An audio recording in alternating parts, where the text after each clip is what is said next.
कथेचे नाव माझी या मना ऐक जरा. लेखिका माधवी कुंटे. श्रोते हो नमस्कार. माझ्या कथा मंजरी चॅनलमध्ये तुम्हा सर्वांचं मनपूर्वक स्वागत. अशा छान छान गोष्टी ऐकण्यासाठी चॅनल नक्की सबस्क्राईब करा, अजून सबस्क्राईब केलं नसलं तर ऐकूया कथा माझी या मना ऐक जरा. लेखिका माधवी कुंटे. अप्पांना जाग आली. नेहमीप्रमाणे शेजारी नजर गेली. सुमाताई नव्हत्याच. तिला जाग आली की लगेच उठून आपलं आवरून कामाला लागते. काय गरज आहे? पण नाही, होईल तेवढं जास्तीत जास्त काम करावं, रीमाचं काम कमी करावं म्हणून सगळी धडपड. आता रीमाला त्याची काही जाणीव आहे की नाही कुणास ठाऊक. अप्पांनी स्वतःच्या विचारांना आळा घातला. सुनेला जाणीव व्हावी म्हणून सुमा करत नाही. आपण काही जास्तीचं करून घराची सूत्र हातात ठेवावीत, कुणी एकाने वर्चस्व राखावं अशी आपल्या घराची घडणच नाही. सुमाचं करणं स्वभावगतच आहे. स्वभावगत आहे की वर्षानुवर्ष परिस्थितीवश तसं करीत आल्याने सवय झाली आहे कुणास ठाऊक. सवयी सुद्धा वृत्तीचा, पर्यायाने स्वभावाचा भाग बनतातच. त्यामुळे आपलं मूळ स्वातंत्र्य हिरावलं जातं का? अप्पा परत आपल्या विचारांशी अडलेच. जन्मभर तर्कशास्त्र शिकवलं आपण. तत्वज्ञान तर्काधिष्ठित असतं याविषयीचा आपला प्रबंध गाजला. आपण तर्काच्या आधारे आपले विचार घासून पुसून घेतले. पण अलीकडे काय होते आपल्याला? आपल्या विचारांमध्ये काही हिणकस मिसळलं जातंय का? त्यांनी कूस पालटली. अजून सूर्योदय झाला नव्हता, पण आकाश उजळलं होतं. खिडकी समोरची झुडपं ताजी तरतरीत दिसत होती. त्या झुडपांवर बसलेले 2 मुठी एवढे काळे पक्षी सुरेल शीळ घालत होते. थोड्या वेळाने त्यांनी आकाशात झेप घेतली. सगळे कामाला लागतायत, आपणही लागू आपल्या कामाला, पण आपल्या मर्जीनुसार, हवं तेव्हा, हवा तेवढा वेळ. खोलीत एकदम आफ्टरशेवचा गंध दरवळला. त्यांचा मुलगा अभय दाढी करून जॉगिंग ट्रॅक पॅन्ट घालून आला होता. त्याच्या तरतरीत चेहऱ्याकडे, घट्ट शरीराकडे बघताना अप्पांच्या मनात न कळत मत्सराची सूक्ष्म कळ उठली. त्यांना अस्वस्थ वाटलं. त्या अस्वस्थपणामागे हा मत्सर आहे हे त्यांच्या जाणीवेच्या कक्षेत नव्हतंच. आपल्या अस्वस्थपणाचं त्यांना नवल वाटलं. अभय हसत म्हणाला, हे काय अप्पा, अजून उठलाही नाहीत? हल्ली तुम्ही फार आळशी होत चाललायत हा. अहो, आजपासून तुम्ही बागेला आणखीन एक राऊंड मारणार होतात ना. चला चला उठा लवकर, 15 मिनिटात आवरा, मी थांबतो तोपर्यंत. अप्पांना थोडा रागच आला. हे सगळे जण मिळून माझ्या आयुष्याचा ताबा घ्यायला निघालेत. मी केव्हा आणि काय करायचं हे ठरवणारे ते कोण? माझ्याकरता काय चांगलं काय वाईट ते मला कळतंय. यांच्यावर मी कुठल्याही तऱ्हेने अवलंबून नाही. मी माझा स्वतंत्र आहे हे यांना कळायला हवं. पांघरूण ओढून घेत अप्पा म्हणाले, आज नाही येत मी अभ्या, मूड नाही. आणि माझं जगणं काही आता तुमच्यासारखं घड्याळाच्या काट्यावर चालत नाही. एखाद वेळी संध्याकाळी जाईन फिरायला किंवा आज जाणारही नाही. अभयने आश्चर्याने अप्पांकडे पाहिलं. अलीकडे अप्पांचं नेहमीचं तर्कशुद्ध वागणं, शिस्तशीर जगणं विस्कळीत झालं होतं. त्यांचं काय बिनसलं होतं कुणास ठाऊक. त्यांनी खांदे उडवले, म्हणाला, ठीक आहे, तुम्ही व्हा रिलॅक्स, मी निघतो. त्याच्या पाठमोऱ्या आकृतीकडे बघताना अप्पांचा राग वाढलाच. अप्पा काय झालंय? काय येत नाही? काही होतंय का? असं काही याला विचारावं असं वाटलं नाही. अप्पा नाही म्हणाले, ठीक. इतका अलिप्त झालाय हा. हा आजारी असताना रात्र रात्र कडे खांद्यावर घेऊन फिरायचो मी. याला गणित जमत नव्हतं तेव्हा सुट्टी घेऊन 2 महिने याला गणिती पद्धतीतल्या तर्कशुद्ध पायऱ्या नीट समजावल्या, गणिताची गोडी लावली. याला सायकल हवी होती तेव्हा. खाडकन ब्रेक लावल्यासारखे अप्पा थांबले. त्यांनी स्वतःला थांबवलं. या सगळ्याची परतफेड अभ्यानी करावी अशी अपेक्षा करायला लागलोय की काय मी? त्याला वाढवणं, त्याच्या बुद्धीला धार लावणं, त्याला नीट विचार करायला लावणं, हे आपल्याला आव्हानात्मक आणि आनंददायी होतं. आपण काही त्यागबीग केलेला नाही. आणि आपल्याला कसलीही परतफेडही नकोय. मी माझा वेगळा विचार केला, त्याचा अभयने आदर केला, असं आपल्याला का वाटू नये? स्वतःला इतकं सगळं समजावूनही त्यांच्या मनात काहीतरी खुपत राहिलं खरं. आळोखे पिळोखे देत ते उठले. त्यांना कंटाळल्यासारखं झालं. त्यांनी एक नवीन पुस्तक लिहायला घेतलं होतं. भारतीय तत्वज्ञानाची सोपी उकल असं काहीसं त्याचं स्वरूप होतं. त्यासाठी ग्रंथालयात जायला हवं, संदर्भ वाचन करायला हवं, टिपणं काढायला हवी. पण त्यांना काहीच करावंसं वाटेना. त्यांनी अंथरूण झटकलं, पण वरचं बेडस्प्रेड घालायचाही त्यांना कंटाळा आला. जाऊ दे, बघेल सुमा काय ते, असा विचार करून ते आपलं आवरायला लागले. तोंड धुवून झाल्यावर सुमाताईंनी त्यांच्यासमोर मोड आलेले मेथीदाणे ठेवले. हे खाण्याची माझ्यावर सक्तीच आहे असं त्यांना वाटलं. ते म्हणाले, सुमा, तोंडाला चव नाही, हे मेथीदाणे नकोत आज, खायला काहीतरी चमचमीत कर. सुमनताई म्हणाल्या, तुमच्यासाठी शुगर फ्री घालून नाचणीचा शिरा केलाय. वैतागून आप्पा म्हणाले, नकोच आज नाश्ता, लवकर जेवतो. अहो मग नेहमीच्या गोळ्या कशाबरोबर घ्याल, खायला हवंच. आणि मधुमेहालाही आपल्याबरोबर सांभाळायला हवं, तो आता मरेपर्यंत साथ करणार असं तुम्हीच नेहमी म्हणता ना. मग आता मधुमेहाला ताब्यात ठेवायचं तर मधुमेहाला ताब्यात ठेवण्याऐवजी त्यासाठी केलेल्या नियम शिस्तीच्या जाळ्यांनी मला ताब्यात घ्यायला सुरुवात केलीये, असं आप्पांनी त्राग्याने म्हटलं. तेव्हा सुमाताईंनी आश्चर्याने त्यांच्याकडे पाहिलं. आपलं स्वातंत्र्य रेतीसारखं आपल्या हातून निसटून जात असल्यासारखं आप्पांना वाटलं. त्यांनी फक्त चहा घेतला आणि आता पेपर आतल्या खोलीत नेऊन आरामशीर वाचावा म्हणून बघू लागले, तेव्हा रीमा टाइम्स घेऊन वाचत बसलेली त्यांना दिसली. अभ्या एका बाथरूममध्ये आंघोळीला जातो, ही दुसरी बाथरूम अडवते. तेव्हा मला आंघोळीला जायचं असतं, कारण तेव्हा आटपून बाहेर पडलं की ग्रंथालयात बरोबर 9 वाजता पोहोचता येतं. पण नेमकी त्यावेळी दोघं जण बाथरूम अडवतात. नंतर अर्णवची तासभर आंघोळ. दुसऱ्या बाथरूममध्ये सुमा जाते, कारण तिला लवकर आंघोळ करून पूजा करायची असते. तांब्या पितळेच्या मूर्ती रोज घासून पुसून फुलं व्हायची, दिवे ओवाळायचे. सगळं अगदी तर्काला सोडू नये, पण आपण तिला कधी अडवलं नाही. मात्र अलीकडे हे देवदेव करणं फारच वाढत चाललंय तिचं. लगाम घातलाच पाहिजे. ठराविक दिवशी ठराविक पूजा, पोथ्या, ठराविक नैवेद्य. कसली कर्मकांड. त्यापायी आपला सोन्यासारखा वेळ फुकट घालवायचा. रीमाचं पेपर वाचन चाललंच होतं. आप्पांनी फोनवर पेपरवाल्याचा नंबर डायल करत म्हटलं, हां, अजय शनिवारे का? मी आप्पा घाटे बोलतोय. हां बरोबर, नील मोहर बंगला. असं कर, उद्यापासून इंडियन एक्सप्रेस आणि सकाळी पाठवत जा. हो ठीक. आप्पांनी फोन ठेवला. पेपर बाजूला ठेवत रीमा म्हणाली, आप्पा, आपण हे पेपर घेत तर होतो, गरज नाही म्हणून तुम्हीच बंद केलेत ना. लायब्ररीच्या रीडिंग रूम मध्ये वाचता येईल म्हणालात, मग आता परत घ्यावेसे वाटले झालं. एवढंच बोलून ते खोलीत निघून गेले. रीमा बघतच राहिली. शांत, विचारी, समजूतदार असा आपला सासरा एकदम बदलला कसा? नाही, एकदम नाही, थोडे थोडे बदलत असले पाहिजेत. आपल्याला आता लक्षात येतंय. पण झालंय काय यांना? अलीकडे आईनाही टाकून बोलतात, तुच्छतेने बोलतात.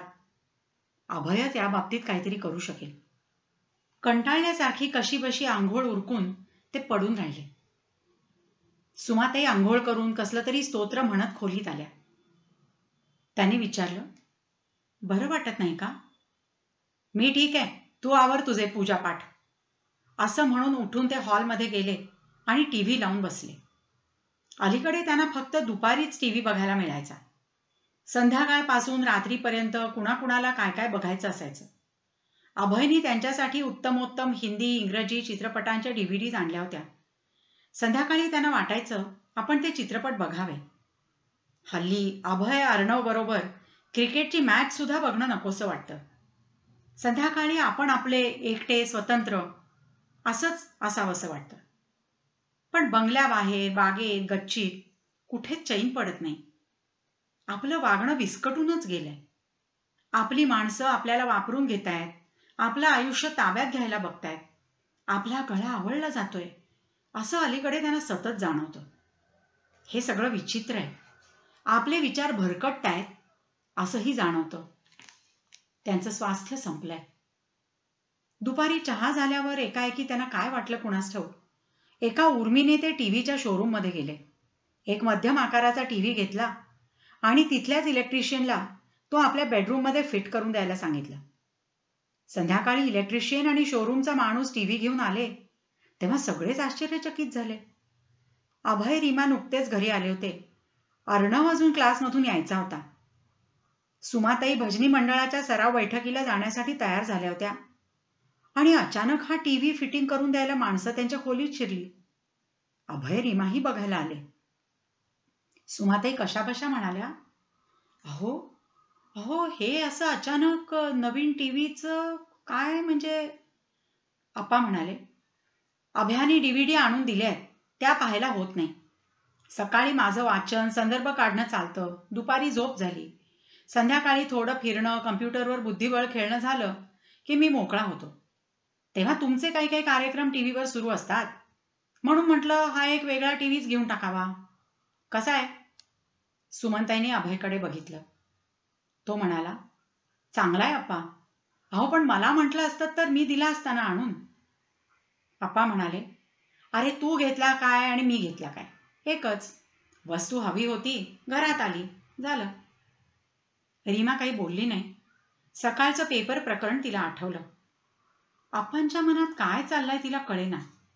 घरातले सगळे अस्वस्थ झाले होते. ते आप्पांच्या गावीही नव्हतं. ते खुश होते आपल्याच नादात. रात्री सुमनताई आडव्या झाल्या तरी आप्पा आपला नवा टीव्ही बघत बसले होते. ही खोली आपण शेअर करतो तेव्हा दुसऱ्याच्या सोयी गैरसोयीची काळजी घेत जगावं, असं एरवी आप्पा म्हणाले असते. सुमनताईंच्या मनात आलं, आप्पांचं भिनसत चाललेलं आता लक्षात येतंय. पण आपल्याला गेलं वर्षभर जाणवतंय की त्यांच्या तक्रारी वाढत चालल्या. तेही एक वेळ समजण्यासारखं आहे. पण आप्पांसारख्या जन्मभर तर्काची पाठराखण करणाऱ्या माणसाने तर्काला सोडून वागावं हे अघटितच होतं. काही दिवसांपूर्वीचा प्रसंग सुमाताईंना आठवला. ज्येष्ठ नागरिक संघाचे दर गुरुवारी कार्यक्रम होत असत. तिथे सुमनताई नेमाने जात. आप्पांनी मात्र तिथलं सदस्यत्व घेण्याची टाळाटाळ केली होती. त्या दिवशी सुमाताई निघाल्या तेव्हा ते म्हणाले, सुमा, कंटाळा आलाय मला, आपण रमीचे डाव टाकूया का. सुमाताई आश्चर्याने म्हणाल्या, अहो मी आता ज्येष्ठ नागरिक संघाच्या सभेला निघालीये. खूप छान कार्यक्रम आहे. कालिदासाच्या ऋतुसंहारचा अनुवाद दोघा तिघांनी केलाय, त्यावर चर्चा आहे. तुम्ही चला ना, वाटलं तर 20 रुपये भरून उपस्थित राहता येतं. आप्पा म्हणाले, नको नको, मला नाही एवढ्या लोकांच्यात आवडत. उगाच ह्याच्या त्याच्याशी बोलून संबंध वाढवण्यात मला अजिबात रस नाही. तो ज्येष्ठ नागरिक संघ म्हणजे रिकामटेकड्या लोकांनी वेळ घालवायला पाहिलेली सोय आहे, दुसरं काही नाही. त्यांच्याकडून क्रिएटिव्ह असं काय कुठे घडतं. आप्पांच्या ह्या सरबत्तीने सुमाताईंचं आश्चर्य आणखीनच वाढलं. त्या म्हणाल्या, अहो तिथे खूप काही चाललेलं असतं. काही सभासद हायकिंगला जातात, काही जण जवळच्या वस्तीत एक ग्रंथालय चालवतात, वस्तीतच ग्रंथालयाच्या जागेत रात्री प्रौढ साक्षरता वर्ग घेतात. आणि हे गुरुवारचे कार्यक्रम सुद्धा बुद्धीला चालना देणारे असतात. प्रत्येक जण आपापल्या परीने आपापला वेळ सत्कारणीच लावत असतो. समविचारी समान आवडीच्या लोकांचा आपोआप ग्रुप तयार होतो. म्हणून म्हटलं एकदा येऊन तर बघा. जाऊ दे, माझं नाही जमायचं, तू जा आपली. आप्पा तोडून टाकत म्हणाले, तुमचं हे न जमण्याचं कन्क्लुजन रॉंग प्रिमायसेसवर आधारित आहे. असं सुमनताई म्हणाल्या तेव्हा मात्र आप्पांना मनापासून हसू आलं. ते म्हणाले, सुमे, एवढ्या वर्षांमध्ये वाण नाही पण गुण लागला बरा. माझ्या फेलॅशियस प्रिमायसेसची चर्चा आपण नंतर करू. सुमनताईंना आठवलं, एकदा त्या स्पोर्ट्स क्लबच्या मांजरेकरांशी बोलल्या होत्या. मांजरेकर म्हणाले होते, सुमनताई, इथे बुद्धिबळाच्या कोचिंगसाठी कुणीतरी हवंच आहे. आप्पा आले तर आम्हाला आवडेल. त्याबद्दल जेव्हा त्यांनी आप्पांना सांगितलं तेव्हा ते म्हणाले, घरात माझी फार कटकट होतीये का, की मी चिडचिड करतोय, त्रागा करतोय. म्हणजे असं का विचारता. नाही, तू सारखी माझी इथे तिथे वर्णी लावायला बघतेस.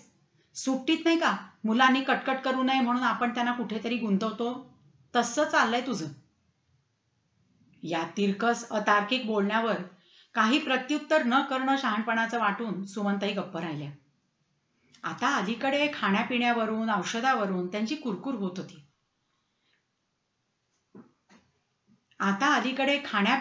औषधांवरून त्यांची कुरकुरच चालू होती. हे टीव्ही प्रकरण म्हणजे तर विक्षिप्तपणाच होता.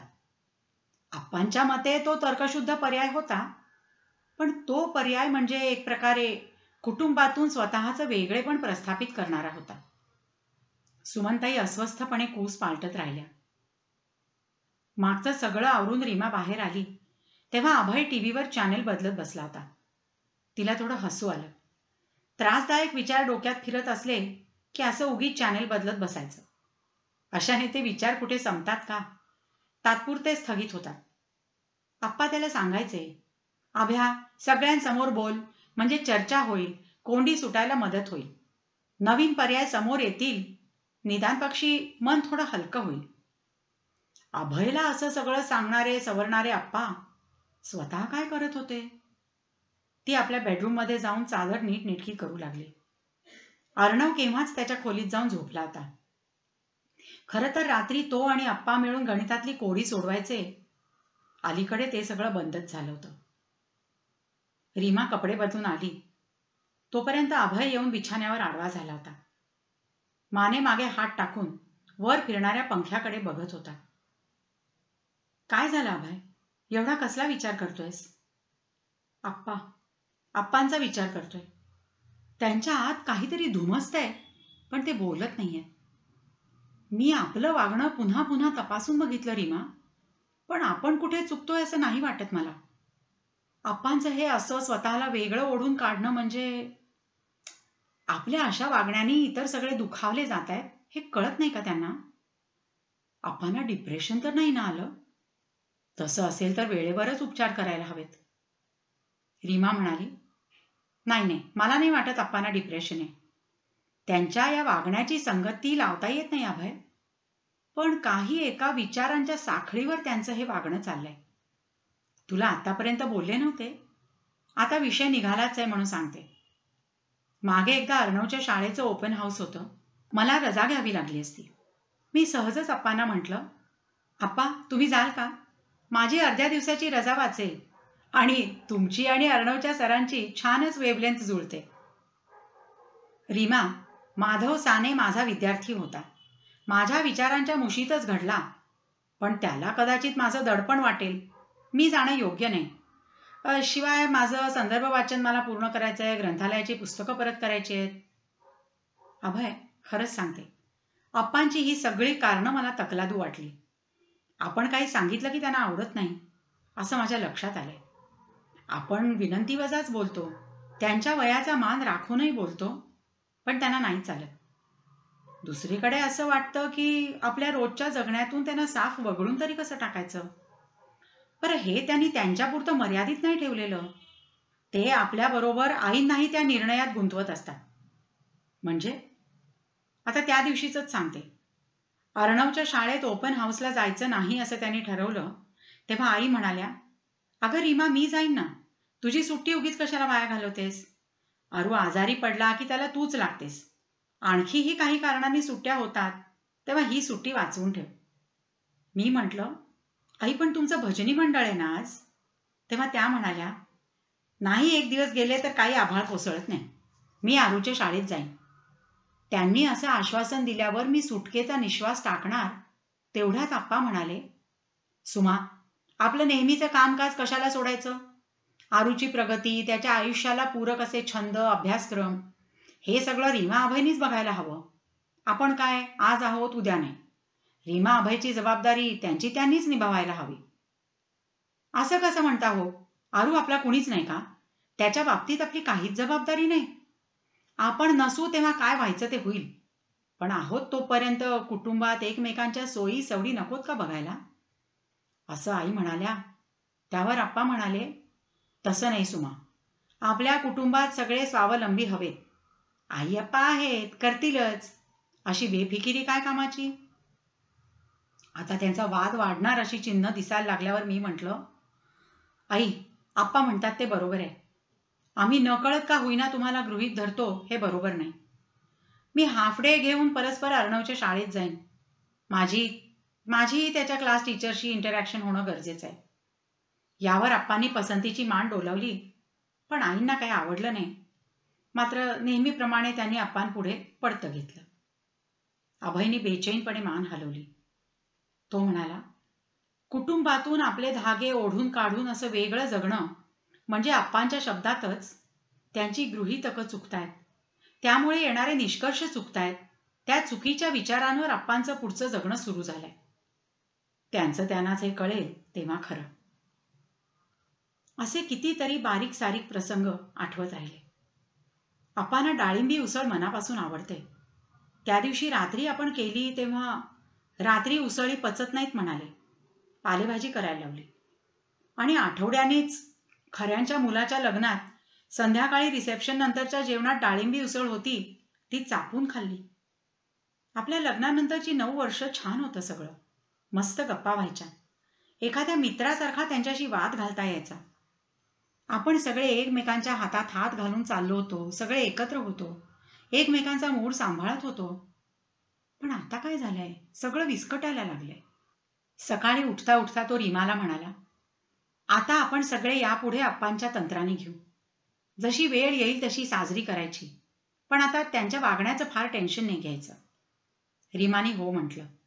तेवढा एकच पर्याय शिल्लक होता. आणखी काय करता येण्यासारखं होतं दुसरं? कधीतरी आप्पांच्या या वागण्याची तड लागेल असं मनात धरून सगळे वावरत होते. अर्णवला याची पुसटशी जाणीव झाली होती. पण घरातला तेवढा एकुलता एक माणूस अवघडलेला नव्हता. आप्पा असा काही प्रस्ताव ठेवतील असं मात्र कुणाच्या ध्यानी मनीही नव्हतं. एका रविवारी ते असं धणकन आदळल्यासारखं झालं. जेवणं झाली. आप्पांसाठी सुमनताईंनी भरपूर भाज्या घातलेली मऊ खिचडी केली होती. त्यांच्या सूचनेप्रमाणे त्यांचं ताक खूप पातळ केलं होतं. पानावरून उठण्याआधी आप्पा म्हणाले, थांबा, आज तुमच्या सगळ्यांशी महत्वाचं बोलायचंय, तेव्हा टीव्ही लावू नका. जेवणं आटोपल्यावर हॉलमध्ये या. अर्णव त्याच्या मामाकडेच आहे, त्याला सगळं बेताबेतानी सांगा. अभयनी सुमाताईंकडे पाहिलं. त्यांच्याही नजरेत आश्चर्य होतं. त्या दोघांनी रीमाकडे पाहिलं. तिने पुसटचे खांदे उडवल्यासारखे केले. सगळे बसल्यावर आप्पा म्हणाले, मला असं वाटतंय की मी वृद्धाश्रमात राहायला जावं. सुमाताई एकदम उठूनच उभ्या राहिल्या. आप्पा म्हणाले, सुमा, शांत हो, खाली बैस, नीट ऐकून घे. हे काही भांडण नाही, पण मला असं वाटतंय की आपण सगळे एकमेकांच्या जगण्यावर आक्रमण करतो आहोत. माझ्या अनेक गोष्टी तुम्हाला खटकतात, पण तुम्ही निमूटपणे ऐकता. एका परीने मी तुमच्या स्वातंत्र्याचा संकोचच करतोय. मला कित्येक गोष्टी नको असतात, काही करायच्या नसतात, पण नकार दिला की अपराधी वाटतं. माझं असं स्वातंत्र्य आता मला उपभोगायचंय. माझं पूर्ण स्वतंत्र अवकाश, सगळ्याहून वेगळं, कुणातही न गुंतलेलं, तेच बरं राहील. कारण मी जेव्हा मरेन तेव्हा गुंतलेले नसल्याने तुम्ही दुःखी होणार नाही आणि मी तुमच्याकडून कसल्याच अपेक्षा न ठेवल्याने धागा तुटत असल्याचं दुःख मरणकाळी मलाही होणार नाही. आप्पांचं ते तर्काहून पूर्ण दुरावलेलं बोलणं ऐकून अभयला वाईट वाटलं. आप्पांची तर्काची संगत सुटत होती. त्यांच्या जगण्याचा आधारच ते पायाखालून लाथाडत होते, याचं वाईट वाटलं. सुमाताई उसळून म्हणाल्या, आप्पा, आत गुंतलेले धागे ओढले तरी तुटत नाहीत, सगळं सैल पडतं. धागे दुखावतात, पण चांगली वीण बसलेल्या स्वेटरचा एक टाका निसटला तरी सगळं उसवत जातं. आपण एकमेकांना स्वातंत्र्य देतोच आहोत. अहो, पण काही गोष्टी सहकारानेही करायच्या असतात. आपण झीज सोसून दुसऱ्यासाठी काही करण्यातही आनंद असतो. लहान मोठ्या तडजोडींनी स्वातंत्र्य हिरावलं जात नाही आप्पा. मला वाटतं कुटुंबाशिवाय, समाजाशिवाय जगणं संदर्भहीन होईल. आप्पा हसून म्हणाले, सुमा, 1 किंवा 2 धागे पूर्णपणे ओढून काढले की इतर धागे आपापल्या जागा सरकवून परत बसतान बसवतात. स्वतंत्र झालेला धागा आपलं स्वतंत्र विश्व तयार करतो. मी खरंच गंभीरपणे यावर विचार केलाय. काही चांगले पर्याय आहेत माझ्यासमोर. आप्पा, वृद्धाश्रमातही तुम्ही म्हणता त्या स्वातंत्र्याचा संकोच होईलच. तिथे जेवण सगळ्यांना सारखं असतं, झोपण्या उठण्याचे नियम असतात. वृद्धाश्रम कसाही असला तरी त्याची शिस्त असते. प्रत्येक जण वेगवेगळ्या प्रवृत्ती घेऊन आलेला असतो, शिवाय तो परकाही असतो. तुम्हाला फार त्रास होईल अप्पा, अभय म्हणाला. अप्पा म्हणाले, एक असा वृद्धाश्रम आहे. तिथे 10 लाख रुपये डिपॉझिट आणि महिना 10,000 रुपये दिले की स्वतंत्र 1 रूम किचन मिळतं. त्यात सगळ्या सोयी सुविधा आहेत. वाटलं तर आपला स्वयंपाक आपण करू शकतो. मोठं ग्रंथालय आहे. बाहेर गावात ये जा करायला वाहन आहे. रोज डॉक्टरांची फेरी असते. प्रसन्न निसर्गरम्य वातावरण आहे. तुम्ही माझ्या निर्णयाकडे माझ्या दृष्टीने बघा. मी नाराज नाही. तुम्ही कोणीही मला दुखावलेलं नाही. पण आपल्या जगण्याच्या लयी भिन्न झाल्यात. त्यातून निघणारे विसंवादी सूर वेळीच दुरुस्त केले नाहीत तर वाढत जातील. अभयने निश्वास टाकला. तो म्हणाला, अप्पा, मी तुमचंच म्हणणं समजू शकतो, पण मला थोडं वेगळं म्हणायचंय. सांग ना, सांग. रीमा, तुलाही काही म्हणायचं असलं तर सांग. I am open to your suggestions. Abhay म्हणाला, अप्पा, नील मोहर बंगला तुम्ही आणि आईनी कष्टपूर्वक बांधला. कर्ज घेतलं, फेडलं, त्यासाठी राबलात. जरी प्लॉट आजोबांनी घेऊन ठेवला असला तरी ही वास्तू तुम्ही उभारली. एवढी वर्ष इथे राहिलात. इथे राहणं तुम्हाला सुरक्षित आणि आरामशीर आहे. इथलं सगळं तुमच्या परिचयाचं आहे. इथून तुम्ही जावं हे मला पटत नाही. त्याऐवजी आम्हीच दुसरीकडे जातो. अरे पण तुम्ही आता कर्ज काढून फ्लॅट बीट घेणं बरोबर नाही. नाही, तशी गरज नाही अप्पा. मी आज माझ्या बँकेत अशा पोझिशनला आहे की बँकेकडून मला फ्लॅट मिळू शकतो. मिळत होता, मीच नाकारला होता. गरज वाटली नव्हती. पण आता गरज उत्पन्न झाली आहे. तुम्हाला थोडं थांबावं लागेल. शक्यतो इथे जवळच फ्लॅट शोधतो, म्हणजे आम्ही इथून 15-20 मिनिटाच्या अंतरावरच असू. आम्ही तुम्हाला मुळीच डिस्टर्ब करणार नाही. तुम्हाला बोलावंसं भेटावंसं वाटलं तर आम्ही जवळच असू. आप्पा मान डोलावत म्हणाले, हां, ही व्यवस्था ठीक राहील. स्वयंपाकाच्या जानकीबाई, धुण्या भांड्याच्या सावित्रीबाई आहेतच. हो, आणि आमच्या बँकेतून एक पिऊन नुकताच रिटायर झालाय. त्याला पाठवतो. तो तुमचा बाजार हाट, बँकेची कामं वगैरे करून देईल. उत्तम. रीमा, तुला हे चालेल ना? चालेल अप्पा. इथून जवळच घर मिळणार असेल तर माझं ऑफिस, अर्णवची शाळा सगळं नीट मॅनेज होईल. सुमाताई शांतपणे म्हणाल्या, मलाही थोडं बोलायचंय. सुमा, माझा निर्णय आता बदलणार नाही. तुमचा निर्णय बदलायला नाही सांगत आहे मी अप्पा. मी माझा निर्णय सांगते. मी अभय, रीमा आणि अर्णव बरोबरच राहणार आहे. त्यांच्याबरोबर मी स्वतंत्रही असेन आणि आनंदातही असेन. आता आयुष्याचे जितके दिवस उरले तितके मला माझ्या माणसांच्या सहवासात काढायचे. अप्पा आश्चर्यचकितच झाले. सुमा आपल्या बरोबर राहणार हे आपण गृहीतच धरलं होतं. तिचं असं वेगळं अस्तित्व, वेगळे विचार असतील याची आपण कधी कल्पनाच केली नव्हती. आणि आपल्याला सोडून ही आनंदात राहू शकेल याचं त्यांना वैषम्य वाटलं. ते म्हणाले, सुमा, तुला तुझ्या माणसांच्या सहवासात उरलेले दिवस काढायचे म्हणतेस, म्हणजे मी तुझा कुणीच नाही का? रॉंग कन्क्लुजन अप्पा. आम्ही सगळे एकत्र आहोत. तुम्ही आम्हाला सोडून जाण्याचा निर्णय घेतलाय. मला माझा धागा संपूर्ण उपसून काढता येणार नाही. तुम्हाला ते जमणार असेल तर तुम्ही करा, पण मला त्यात गुंतवू नका. तुझं अगदी बरोबर आहे Suma. I respect your decision. आप्पा वेगळे राहायला लागले तेव्हापासून त्यांना काही गोष्टींची उणीव भासायला लागली. अभय बरोबर ते फिरायला जायचे. आता त्यांचं पार्क वेगळं झालं. सकाळी गप्पा व्हायच्या. आपल्या तरुण मुलाचा प्रसन्न मोकळा सहवास त्यांना किती आवडायचा ते आत्ता त्यांच्या लक्षात यायला लागलं होतं. पण स्वातंत्र्य मिळवायचं तर काहीतरी गमवावं लागतंच. सुमाचा वेगळा असा गंध त्यांच्या बेडरूमला होता, तो एकदम नाहीसा झाला होता. तिचा आवाज, तिचं गुणगुणणं, त्यांचे दुखणारे पाय चोळून देणं, वाचलेलं, ऐकलेलं काही काही त्यांना ऐकवणं, त्यांची काळजी घेणं, असा एक पातळ मऊसर पदर त्यांच्या अस्तित्वाला चिकटला होता. तो ओढून काढल्यावर मऊ हळवी त्वचा उघडी पडावी तसं झालं. जानकीबाई आल्याबरोबर विचारत, साहेब काय करायचं? बस. त्यांच्या आवडीचं कुणी आपणहून काही करत नव्हतं. त्यांना आवडायचे ते स्पेशल पॅटीस रीमा तिच्या ऑफिस कॅन्टीनमधून खूपदा आणायची. आताही ते म्हणाले असते तर तिने ते पॅटीस पोचवले असते, पण तिला कशाला त्रास? अप्पांनी स्वतःहून कधी फोन केला नाही, त्यांचाही आला नाही. अप्पांना हे खटकायचं. साधी विचारपूसही करता येऊ नये. मग आपल्याच विचारांनी ते शर्मिंदा व्हायचे. आम्ही तुम्हाला डिस्टर्ब करणार नाही, असं अभय म्हणाला होता. त्याचंही बरोबरच होतं. एका परीने त्यांना मोकळही वाटत होतं. त्यांचे विचार ते शिस्तबद्धपणे उतरवून काढत होते. पुस्तकाचं कामही वेगाने सुरू होतं. त्यांना वाटेल तेव्हा झोप काढत होते. मोठा मोकळा पलंग त्यांच्या एकट्याचा होता. सुमाची कसलीच भुणभुण नव्हती. पाहिजे तेवढा वेळ टीव्ही बघत होते. त्यांना हवं ते खायला करून घेत होते. घरात नुसत्या लुंगीवर हिंडता येत होतं. हा सगळा मोकळेपणा आवडत होताच. एक दिवस पहाटेच फोन वाजला. आप्पा धास्तावले. इतक्या पहाटे कोण?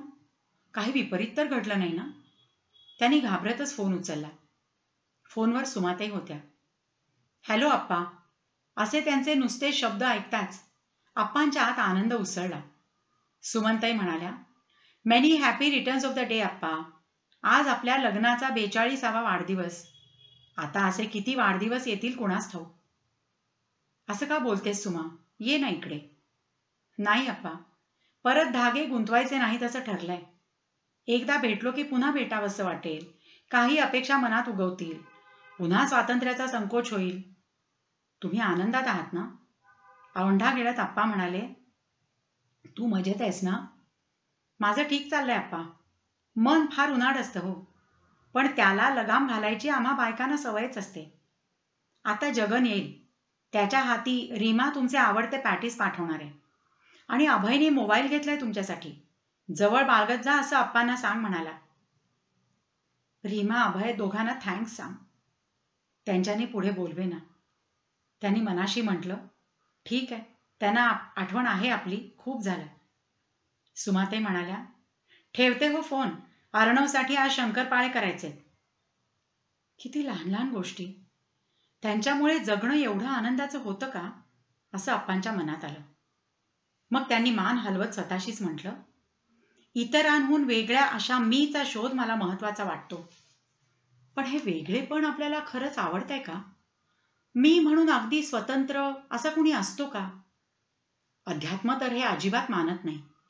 तत्वज्ञान काय सांगतं? सगळ्या सृष्टीत एक जोडलेपण असतं. मेंदूत कशी प्रत्येक पेशी वेगळी असली तरी एकमेकांशी जोडलेली. मी मला असा वेगळा काढू शकतो का? आता जगतोच आहे की, आणि नीट आनंदाने जगतोय असं आप्पा मनाशी म्हणाले. पण सुमाच्या आठवणी त्यांना थांबवता येईनात. त्यांना वाटलं, सुमाला आपण किती गृहीत धरत आलो. प्रत्येक वेळी म्हटलं, तुझा निर्णय तू घे. पण मनात असायचं, आपण म्हणतोय तसंच वागावं तिने. अभयच्या पाठीवर तिला आणखी चान्स घ्यायचा होता. पण आपण तिला म्हटलं, नीट विचार कर. घरात आई नाना आहेत, पण त्यांच्यावर नातवंडांचा किती भार टाकायचा? तुझी अकाउंटंटची नोकरी तुला सोडावी लागेल. मूल जन्माला घालायचं तर त्याला नीट वाढवायला हवं, त्याचा विकास घडवायला हवा. तिथे तडजोड होऊ शकत नाही. तुमची साथ असली तर निभेल हो. आई नाना सुद्धा म्हणतायत आता दुसरा चान्स घ्यायला हरकत नाही. आणि एकटं मूल हट्टी होतं, त्याला शेअरिंगची सवय लागत नाही. आपलं भावंड असणं केव्हाही चांगलंच. हे सगळं तर्काला धरून नाही सुमा. मूल हट्टी होणं न होणं हे आपल्या शिकवण्यावर वाढवण्यावर अवलंबून असतं. काही गोष्टींबाबत नकार पचवायला शिकवायला हवं. शेअरिंगचं म्हणशील तर ते कुणाशी होऊ शकतं. मुलं मोठी झाली, त्यांचे आपापले संसार सुरू झाले की भावंडही दुरावतातच. सुमानी मग तो विचार सोडला. पण नाही म्हटलं तरी ती दुखावली गेलीच. तिला सिनेमा पाहायला आवडायचा, खरेदी, प्रवास आवडायचा, गाडीवरची भेळपुरी आवडायची. आपल्याला या कशातच गम्य नव्हतं. आपण तिला सांगून टाकलं होतं, तुझ्या आवडी तू पुरव सुमा, मैत्रिणींबरोबर एन्जॉय करत जा. पण नीलमोहर बंगला बांधायला काढल्यावर तिने आपल्या आवडीनिवडी गुंडाळून ठेवल्या. तिचे पूजापाठ तेवढे तिने सोडले नाहीत. बाकी आपण तिला आपल्या मताप्रमाणेच वळवत आलो. तिचं साहचर्य सतत गृहीत धरलं. तिच्याहून वेगळे संपर्क तोडून आपण आनंदात जगतो आहोत का? आणि सुमा? त्याने मान झटकली. आपण भावनांमध्ये कधीच इतके विरघळत नव्हतो. तर्कशुद्ध बुद्धिवादी विचार आपल्या अस्तित्वाला पायाभूत आहेत. पण अस्तित्व म्हणजे फक्त बुद्धी की? आत्ताच नवीन आर्टिकल वाचलं. मानसशास्त्रीय संशोधनाचा तो लेख म्हणतो, बुद्धी, भावना, समाजशीलता आणि आध्यात्मिकता सगळ्यांनी मिळून आपलं व्यक्तिमत्व बनतं. प्रत्येकात हे कमी अधिक प्रमाणात असतं, तसं ते आपल्याकडेही असणारच.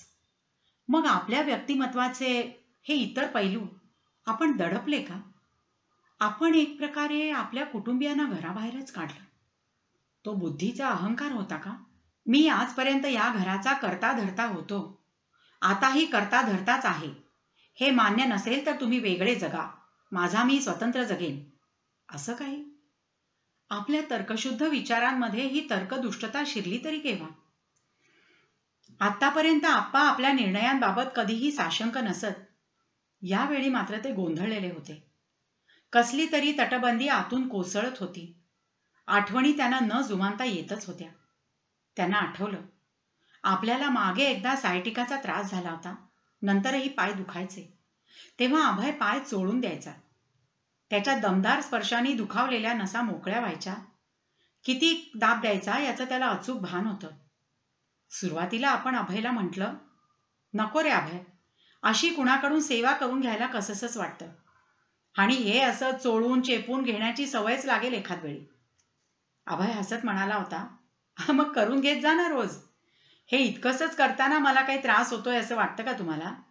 अहो, उलट त्यानिमित्त आपण एकत्र बसतो, गप्पा होतात, तुमच्या गंभीरपणाला थोडं खिंडार पाडता येतं.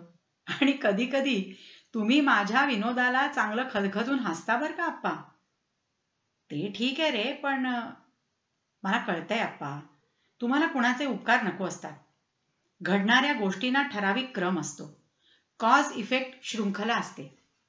ईश्वर काहीही करत नाही. होणाऱ्या गोष्टी त्या त्या परिस्थितीनुसार घडतात. म्हणजे आईचा तो ईश्वरही तुमच्यावर काही उपकार करत नाही, मग आमचे उपकार का घ्यायचे? बोलता बोलता त्याचा स्वर दुखावला. ते म्हणाले, तसं नाही रे अभय. अरे, शरीराला लाडावून ठेवू नये, नुसत्या चैनीच्या सवयी लावू नयेत असं वाटतं. अभय हसत म्हणाला, आप्पा, तुमची तर्काची तलवार माझ्यावर चालवू नका. तुम्हाला बरं वाटत नाही तोपर्यंत हक्काने मी तुमचे पाय चोळणारच. विचार करता करता आप्पा शिणले. त्यांना अवेळीच झोप आली. झोप लागली सुद्धा. बेल वाजल्यावर ते दचकून जागे झाले. दार उघडल्यावर आधी जानकीबाई आणि पाठोपाठ त्यांचा शाळेपासूनचा मित्र राजा घरात शिरला. राजाला बघून त्यांना आनंद झाला. अरे राजा, या राजे, अमेरिकेची स्वारी करून कधी परतलात? राजा भाऊ ऐस पैस बसला. आप्पा म्हणाले, काय रे, तिकडे लेकाकडे परस्वाधीन वाटलं ना? आपल्यासारख्यांना अशी बंधनं नकोच असतात.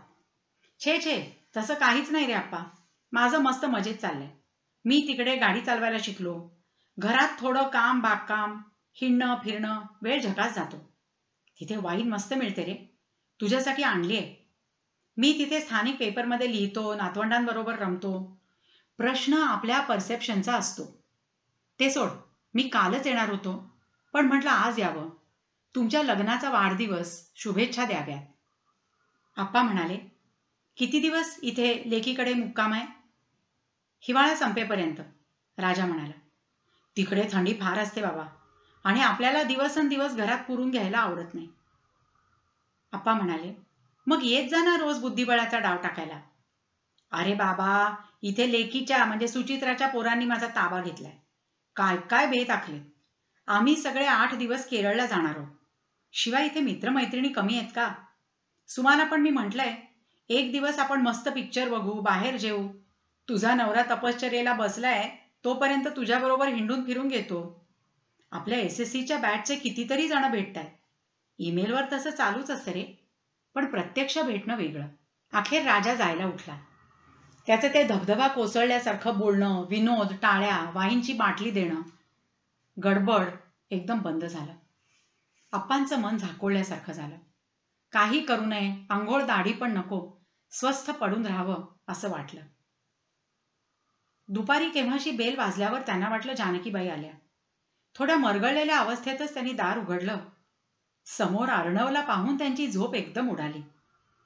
ते काहीशा काळजीने म्हणाले, अर्णव, अरे बाळा एकटा, असा एकदम? काही झालंय का? ये ये, आधी आत ये. शांत बैस, सांग काय झालंय? अर्णव हसून म्हणाला, काही नाही आजोबा. काय झालं की आजीच्या भजनी मंडळाची ट्रिप तिकडे धमाल करायला गेली आहे. घरात कुणी नसणार म्हणून आईने किल्ली बरोबर न्यायला बजावलं होतं, पण मी विसरलो. क्लास संपवून घरी आलो तर कुलूप, म्हणून मग आलो इकडे. आप्पांना बरं वाटलं. अर्णव त्याच्या मित्राकडे न जाता इथे आला होता. चालत आलास? नाही आजोबा, सायकलने आलो. त्याचा चेहरा उन्हाने लाल झाला होता.